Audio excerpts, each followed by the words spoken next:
नमस्कार, मैं हूं अभय कुमार। आप देख रहे हैं अपना खास कार्यक्रम बिहार समाचार।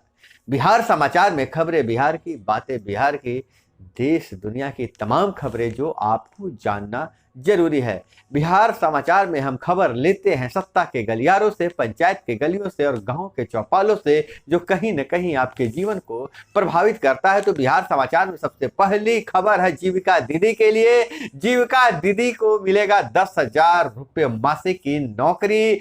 जीविका दीदी बनेंगी मध्य निषेध प्रहरी। जीविका दीदी मध्य निषेध प्रहरी बनेगी। शराबबंदी को सख्ती से लागू करने के लिए अब जीविका दीदी बनेगी मध्य निषेध प्रहरी। मध्य प्रहरी को मिलेगा 10,000 रुपया वेतन और पायलट प्रोजेक्ट के अंतर्गत इसे 10 जिलों में लागू किया जा रहा है। धीरे धीरे पूरे राज्य में लागू किया जाएगा, जहां जीविका दीदी शराबबंदी को सफल बनाएंगे और शराब पीने वाले पर नजर रखेंगी, बेचने वालों पर नजर रखेंगे और उन्हें इस काम के लिए मासिक वेतन भी मिलेगा, जो बताया जा रहा है कि वह 10,000 रुपये होंगे। 10,000 रुपये मासिक वेतन मिलेंगे। और दूसरी खबर लेते हैं शिक्षक, प्रधान शिक्षक भर्ती परीक्षा को लेकर। तो 4,40,506 माफ कीजिएगा 40,506 प्रधान शिक्षक के लिए भर्ती परीक्षा 22 दिसंबर को निगेटिव मार्किंग भी होगी। नगर निकाय चुनाव के कारण 18 दिसंबर को परीक्षा नहीं होगी। और पटना, भागलपुर, मुजफ्फरपुर, गया सहित 14 जिलों के 210 केंद्रों पर होगी परीक्षा। 40,506 प्रधान शिक्षक भर्ती के लिए 1,19,000 आवेदक शिक्षक हैं। और जबकि 2023-24 सत्र के लिए प्रधान शिक्षक की बहाली होगी।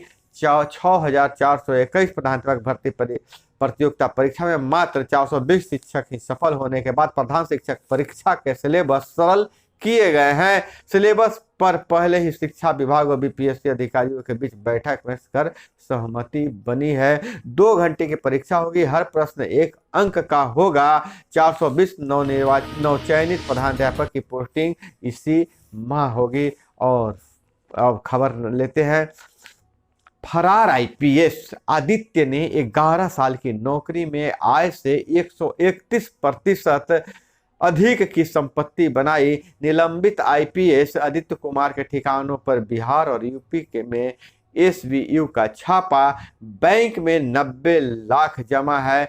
एक लॉकर, शेयर, बॉन्ड व एचडीएफसी में 5 लाख का निवेश का पता चला है।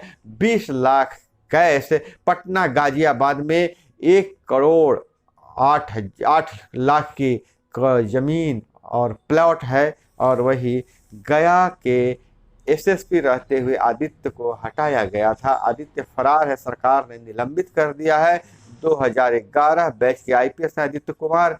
और इधर बात करें तो गोपालगंज से एक बहुत बड़ी खबर आ रही है कि एक शिक्षक अपने ही घर में सीओ का कार्यालय चला रहा था। शिक्षक चला रहा था पैरेलल सीओ ऑफिस। दाखिल खारिज होता था, दाखिल खारिज करवाता था। गोपालगंज के मांझा प्रखंड का मामला है। डीएम के निर्देश पर छापा। छापेमारी में सीओ के हस्ताक्षर के 80 आवेदन समेत 26 प्रकार के दस्तावेज और 80,000 कैश बरामद किए गए हैं। घर पर ही ऑफिस बनाकर रखा था संतोष। शिक्षक का नाम है संतोष। जिलाधिकारी डॉक्टर नवल किशोर ने बताया कि उन्हें स्थानीय लोगों से गोपनीय सूचना मिली थी कि मांझा मछली हाटा बाजार में नियोजित शिक्षक संतोष कुमार के घर में बतौर दाखिल खारिज को लेकर अंचल के हर काम किया जाता है, जिसके बदले अवैध राशि की उगाही की जाती है। डीएम ने कहा कि दलाल को जेल भेजा जाएगा, मकान को सील कर दिया जाएगा। सीओ के संलिप्तता की जांच के लिए टीम गठित कर दिया गया है। वेतन शिक्षा विभाग से और काम अंचल का, ऐसा शिक्षा विभाग का चल रहा था। वही बेतिया से खबर आ रही है। स्टेट बैंक से 8,29,000 की लूट, फायरिंग भी की गई। बेतिया में 6 बदमाशों ने दिन दहाड़े दिया घटना को अंजाम। और इधर अगर बात करें राजनीतिक गलियारों के, तो भाजपा और जदयू में तो ठनी हुई रहते ही है, लेकिन इधर नया मामला आया है। बयान पर बवाल हो गया है। सरकार पर हमले के दौरान केंद्रीय मंत्री अश्विनी चौबे भाषाई मर्यादा भूल गए। चौबे ने सीएम पर की आपत्तिजनक टिप्पणी, मुख्यमंत्री पर आपत्तिजनक टिप्पणी की। जदयू बोला दिमागी संतुलन खो बैठे हैं, जदयू की सलाह कोइलवर में भर्ती हो जाइए। अश्विनी चौबे जी कानून व्यवस्था पर बोले थे चौबे। बिगड़ती हुई कानून व्यवस्था पर अश्विनी कुमार चौबे ने कहा था कि कानून व्यवस्था खराब हो रही है, जंगल राज 2 का नजारा दिखने लगा है, इसलिए मुख्यमंत्री को इस्तीफा दे देना चाहिए। इसी दौरान उन्होंने सीएम को लेकर कुछ आपत्तिजनक बातें कह दी थी, तो जदयू नेताओं ने दिया जवाब। मोदी व शाह के दरबार में नंबर बढ़वाना चाह रहे हैं भाजपा नेता, इसलिए नीतीश कुमार के लिए ऐसी भाषा का प्रयोग कर रहे हैं। और वहीं पूर्व उप मुख्यमंत्री एवं राज्यसभा सदस्य सुशील कुमार मोदी ने कहा है कि गरीबों को निशाना बना रही है शराबबंदी, समीक्षा हो। शराबबंदी की समीक्षा करने की बात भाजपा कह रही है। और वहीं सीमांचल में शुक्रवार को स्कूल क्यों हो जाते हैं बंद, लोकसभा के शून्यकाल में डॉक्टर जायसवाल ने उठाया मुद्दा। और गुजरात का सरदार कौन, नतीजा अब कुछ ही घंटों में आपके सामने आ जाएगा, पूरा का पूरा नतीजा आ जाएगा। और कुर्नी का रिजल्ट पर भी लोगों का ध्यान है।